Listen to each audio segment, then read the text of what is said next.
Bien qu'il arbore un imposant logo Namco sur sa boîte, Ghoul Panic est l'œuvre du studio Rising, réputé pour ses shoot'em up. Le jeu a été produit par Shinsuke Yamakawa, dont les travaux incluent un certain Battle Karega.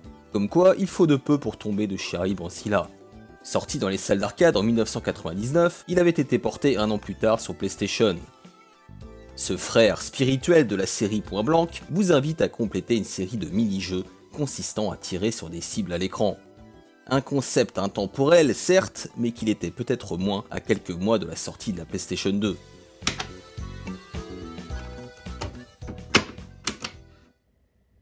L'écran titre vous conduit sur un menu principal qui propose pas moins de 5 modes: arcade, aventure, survie, partie et practice. Ghoul Panic arbore des graphismes sommaires mais fonctionnels qui facilitent la lisibilité et la reconnaissance des cibles. La modélisation 3D ne brille clairement pas par sa finesse. La représentation des personnages et des décors est le plus souvent réduite à son strict minimum. Le jeu n'en demeure pas moins agréable à l'œil grâce à un choix de couleurs judicieux et à la sympathique atmosphère qui s'en dégage. Je donne un 6 sur 10 au graphisme. Si l'on met de côté le mode aventure où l'on peut se déplacer dans le manoir, la grande majorité des scènes sont fixes, là encore pour faciliter la lecture des cibles et de leurs patterns. L'animation des fantômes et autres spectres, élaborée sur le ton de l'humour, est plutôt soignée.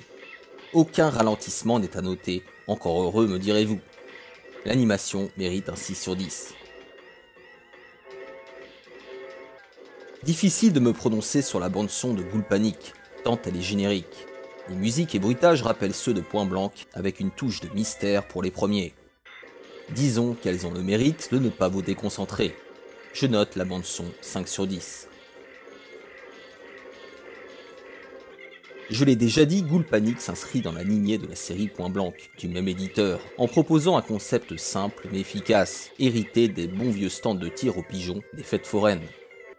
Nos deux héros, équipés du redoutable Gonkon, vont devoir enchaîner une série de 4 missions, ponctuées par un combat de boss. Les objectifs peuvent prendre plusieurs formes: cible à toucher en un minimum de temps, un ennemi à éliminer en une seule balle, ou un chat à protéger des attaques de fantômes. La recette, à défaut d'être originale, fonctionne. A noter que le jeu est jouable non seulement au flingue, mais aussi à la souris PlayStation. Je donne un 7 sur 10 au gameplay. La variété est au rendez-vous sur le plan des modes.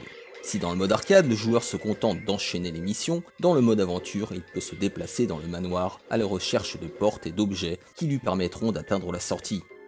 Le mode groupe permet lui de constituer des équipes et de vous confronter sur 3 théâtres d'opération. Un contenu plutôt solide, mais qui ne compense pas la frivolité du concept et des mécaniques, qui finit par rapidement lasser. Je note la durée de vie 5 sur 10. Ghoul Panic est à n'en pas douter un sympathique light gun shooter, à l'ambiance enfantine que l'on prend plaisir à parcourir, mais pour quelques parties seulement. Son manque de profondeur n'est hélas pas contrebalancé par les modes exclusifs à cette version console. Ghoul Panic propose une expérience addictive, mais bien trop éphémère. Il reçoit la note finale de 6 sur 10.